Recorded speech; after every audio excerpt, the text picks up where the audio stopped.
반갑습니다. 11일 목요일 새벽을 하나님께 올려드립니다. 주 신실하심 놀라워 함께 찬양 부르십니다.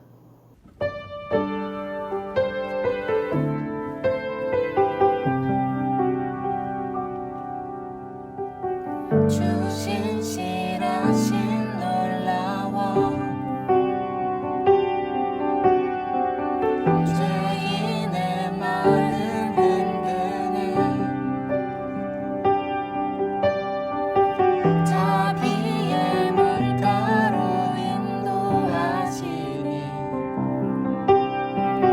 그 무엇도 끊지 못해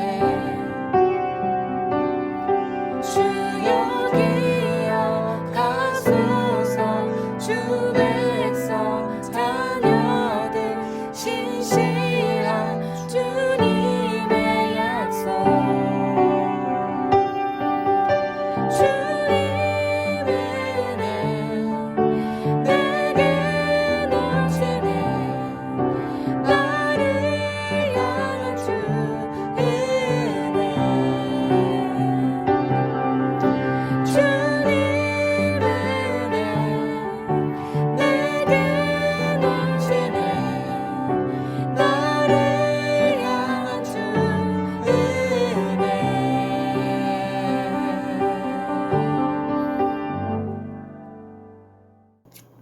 허락하신 하나님 말씀 창세기 40장 16절에서 23절까지의 말씀입니다. 함께 읽겠습니다. 떡 굽는 관원장이 그 해석이 좋은 것을 보고 요셉에게 이르되 나도 꿈에 보니 흰 떡 세 광주리가 내 머리에 있고 맨 윗 광주리에 바로를 위하여 만든 각종 구운 음식이 있는데 새들이 내 머리의 광주리에서 그것을 먹더라. 요셉이 대답하여 이르되 그 해석은 이러하니 새 광주리는 사흘이라 지금부터 사흘 안에 바로가 당신의 머리를 들고 당신을 나무에 달리니 새들이 당신의 고기를 뜯어 먹으리이다 하더니 제3일은 바로의 생일이라 바로가 그의 모든 신하를 위하여 잔치를 베풀 때에 술 맡은 간원장과 떡 굽는 간원장에게 그의 신하들 중에 머리를 들게 하니라. 바로의 술 맡은 관원장은 전직을 회복하며 그가 잔을 바로의 손에 받들어 드렸고 떡 굽는 관원장은 매달리니 요셉이 그들에게 해석함과 같이 되었으나 술 맡은 관원장이 요셉을 기억하지 못하고 그를 잊었더라.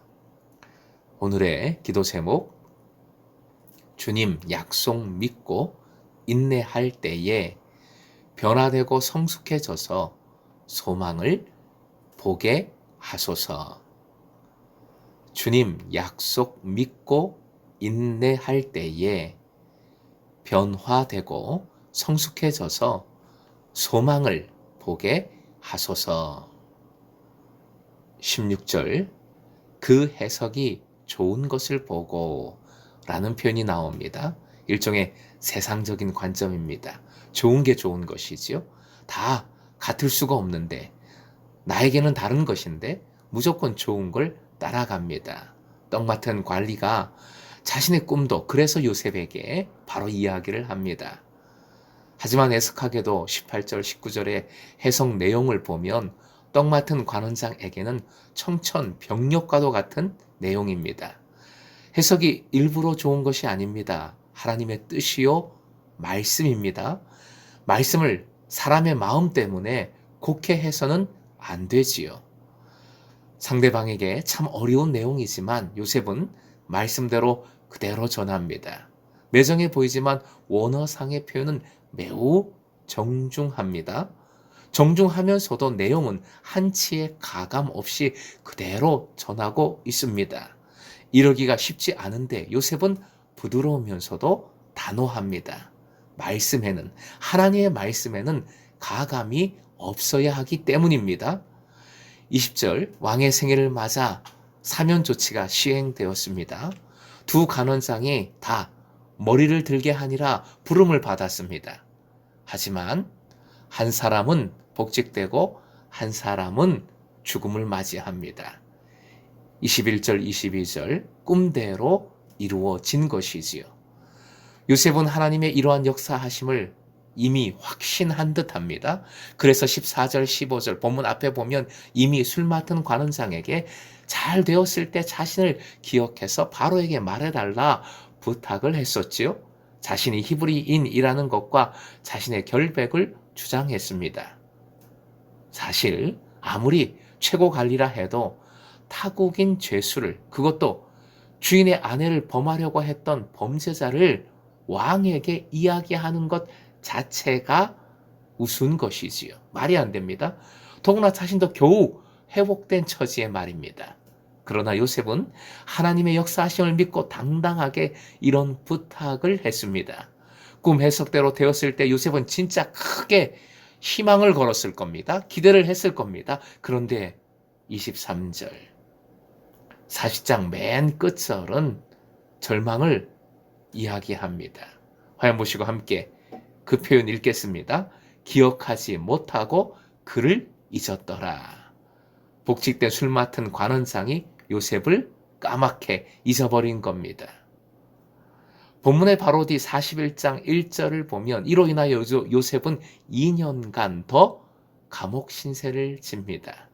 차라리 기대가 없었으면, 희망이 없었으면 좋았겠습니다.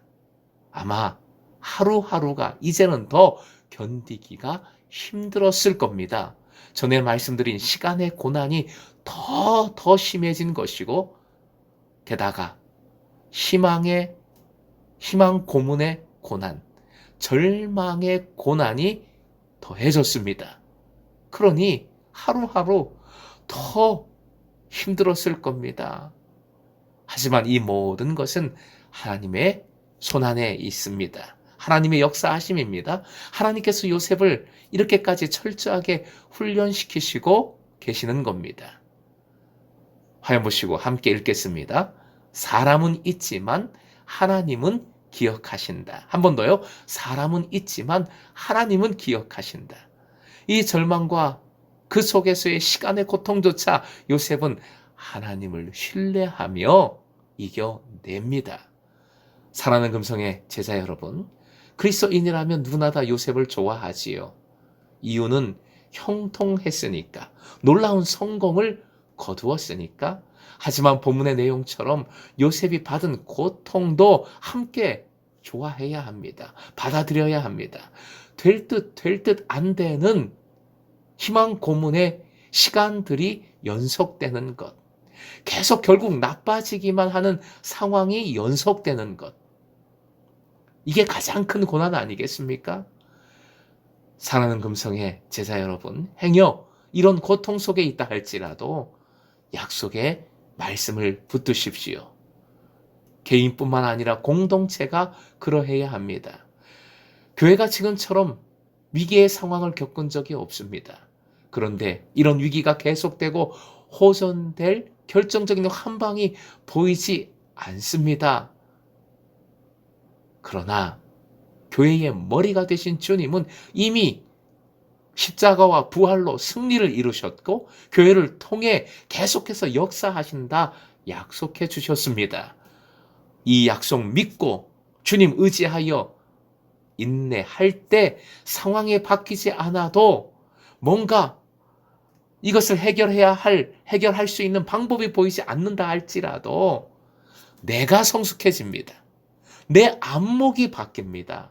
그래서 결국 하나님의 일하심을 발견하게 되고 새로운 은혜를 깨닫게 되는 것이지요. 사랑하는 금성의 제자 여러분, 약속을 믿고 굳게 서서 매 시대에 모든 상황에 새롭게 역사하시는 성령의 파도를 타야 하겠습니다.